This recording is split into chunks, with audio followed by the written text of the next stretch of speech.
Have you had a desire to have your program or offer be sold more for you without another call or lengthy DM?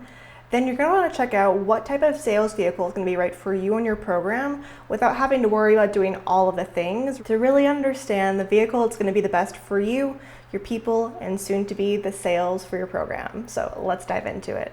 Hey, I'm Danielle. I help businesses convert their next 100 customers through ethical sales messaging and funnels.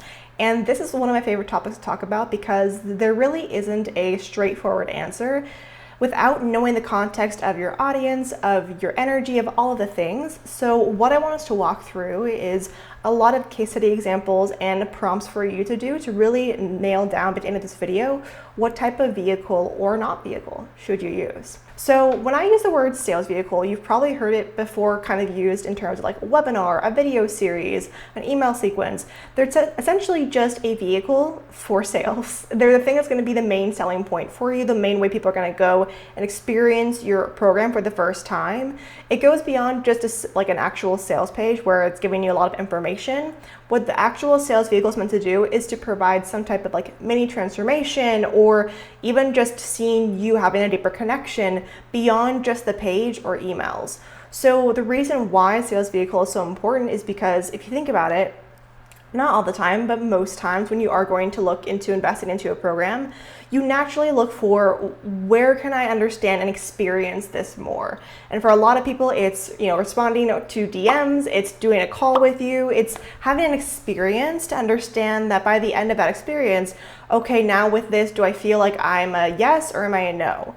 And so often we go into this experience of trying to create a sales vehicle with like how much information can we throw at them?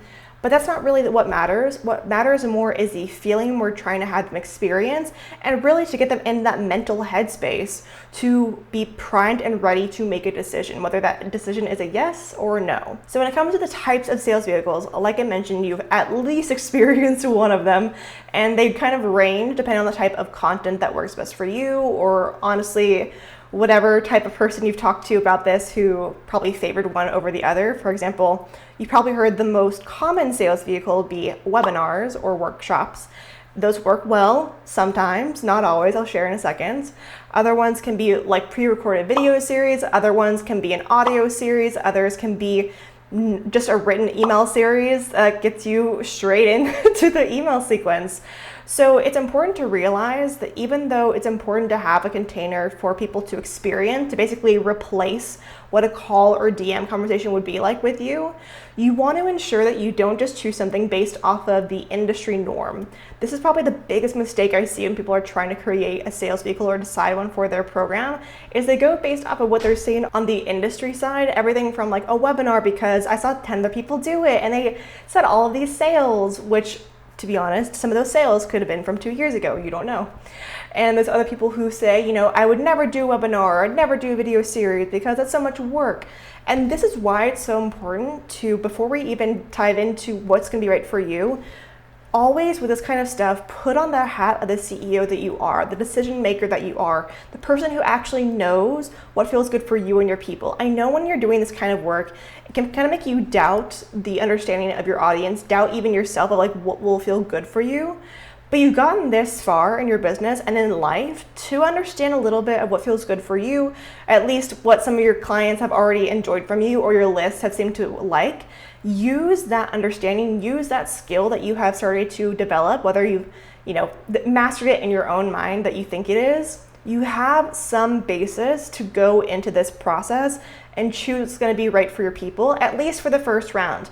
After you get more data, you'll see if it's the right thing and you can adjust from there. So now that we've gotten all the context, let's go into the actual types of sales vehicles. So again, this ranges from what I like to say, low effort, no video to high effort, high video. So if we're going down the low effort and no video side, that's going to be towards like an email series. It may even be like a post series. It could be really anything that's like a written format, possibly even like written IG stories that really is there for a specific amount of time to funnel them fully into understanding the program and the offer. This is not a pitch where you're just going to give them like the information copy and paste on a sales page. You're actually going to help them to, maybe it's a post series or a written series on like 3 ways to reset your body before fall or something like that. It's not really meant to be really high effort in the sense of you're having to show up every single day or you're having to do like an hour-long video, but it can be something that if you are a natural born writer and your people do really respond to writing the most, that can be a really good thing for you to start off with. And it's low effort to where if you try it out once, it might take you maybe like an hour, a couple hours to do once, and then from the data you can then go up higher to the effort of the video side, or you can go and stay there and be totally fine. So that one is more of what I call like the low effort, no video side, where it really is just like a written series. Again, the way that you deliver that written part is totally up to you and your people. I have clients of mine who are just like avid Instagram people, so for that I kind of customize it based on like, okay, how interactive are your people are on Instagram? How can we better utilize that? Versus on the other side of this, if you go one step higher from, okay, low effort, no video, a little bit more, then that would be what I would recommend as like a video series, or even just like a recorded video. Again, not like a video sales letter where you're just doing, again, copy and pasting and verbatim your sales page. What it really is meant to do for you is to understand like, okay, how can I better help them to again get in that mental experience? And this is where it's important for you to, again, we're not using this video specifically to choose your topic for you, but your topic can also really indicate what type of delivery style you should do as well. For example, if you're doing something like a before and after, you can kind of get away with more of the written side. But if you were someone who's actually trying to do like a interactive type of thing with them where they give you responses, you have them do prompts, it might be better to do a video. So it's important that, again, there's factors that go into this that are important for you to understand. But the way to really understand if a recorded video feels good for you is think about your past. Think about the past times that you've recorded a video. I know this is kind of meta since I'm recording a video for YouTube, but think about last time you've done that. How much effort did it take you? I really truly believe when you are doing the first time of doing some type of sales vehicle for your program, whether you've done like a live launch before this or not, it's important for you to try and choose something that feels the easiest, that really connects with your natural born content creation, delivery, enjoyment system. It's not a phrase, but we're going to go with it.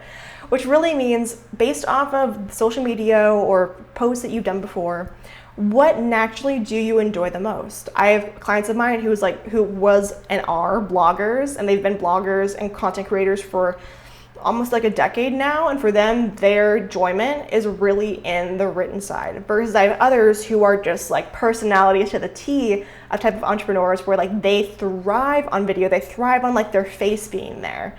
So it's important for you to understand your natural way of going and creating content as I continue on these like vehicle types, because I would rather you choose something first. It's going to be most natural for you to create, so you have as least amount of resistance to creating it as possible, rather than starting with something that's like maybe high effort or not in your natural forte, and then you're just already going uphill from having to create that stuff because it's based off of a content delivery system that you don't already enjoy, or at least somewhat like. For example, even for myself, I noticed that I naturally love audio and video, and I actually do enjoy writing, but I have to be in the right headspace for it. So the idea of writing an entire email series might not really be the best thing for me. So knowing these things about myself and how I've shown up in this way is really important. So I don't choose something starting off that's going to be just the heaviest thing, because naturally you're going to have to redo or perfect things as you get more data from your people. So again, that's probably the second part, is going one step up on that scale, is from the low effort to then the medium effort, which is recording a video. The reason why it's medium also is just because naturally when you are doing something like this where you're recording a video, you have the luxury of kind of reshoots, versus a live, you have a lot more engagement you have to do. Now as we go above that, that's where we get into the like webinar side. So the webinar and like workshop, masterclass, whatever free training, there's so many names for it now. That's probably been like the gold standard in a way of what people think is going to be like the sales vehicle that works for you. But I've seen this happen time and time again, where because you rely based off what you're seeing on the industry, rather your audience and yourself, you choose something like that, where I have a client of mine who, again, came from a program before she came to me who was all about like helping you build your your live launch. And naturally the person who recommended was to do a webinar. The issue was, one, they were super high effort to do, because again, she was a natural born writer versus a video person.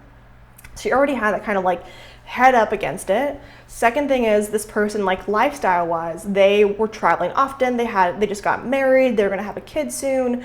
So the idea of trying to do naturally with webinars, you're supposed to do them like 3 or 4 times. The idea of doing that type of like high effort webinar or workshop 3 or 4 times was just not sustainable for her. And then thirdly, her people actually didn't enjoy it, or they enjoyed it but didn't buy from it. And this is the huge part, because just because you can create more free content does not always mean you should, even in the sales vehicle standpoint. So for example, she was doing something that was like a 3-part video series that was a webinar actually. But the issue was her people kept, they showed up to the first one, they really enjoyed it. They showed up to the second one, enjoyed it but didn't buy. Third one, some people bopping out a lot. And that shows you that it's not always about more content or more value, even for her industry who naturally has like a lot of value. It's more of the health and wellness space. It's important for you to realize that even though someone who is, in the space with you who says that webinars are the thing, or, that webinars are not the thing, whatever is the current rhetoric that you're around, you don't really know until you have your audience in front of you who tells you by showing you that they enjoy it through buying from you.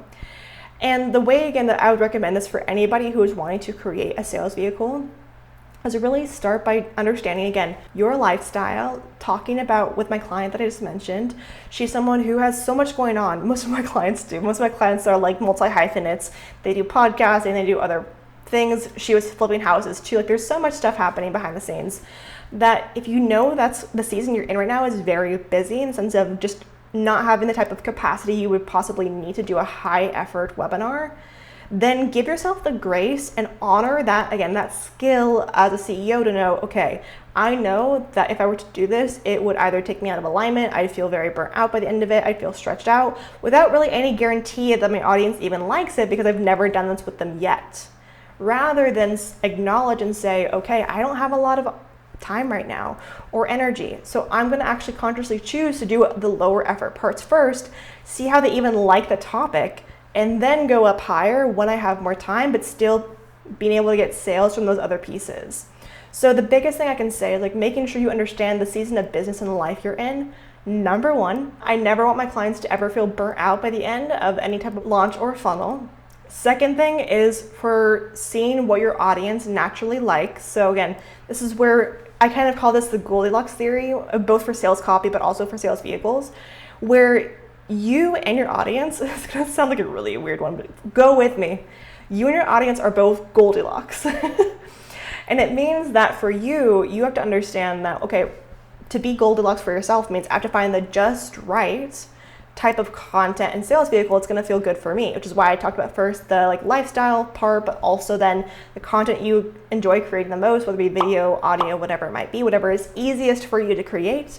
Then second part is the Goldilocks for your people, which is going to be what is just right for them, gets them that like mindset they need to be in, that mental framing that we need to get them to, that emotional space as well, while also not overwhelming them, or as I call it, waterboarding with information, just because you think it's going to be more information is going to make them want to buy. This is the overarching view of what it'd be to try and create and choose a sales vehicle. And the easiest way to understand what to choose is to choose. And I know that sounds like something that people always say is, just decide it and go forward with it.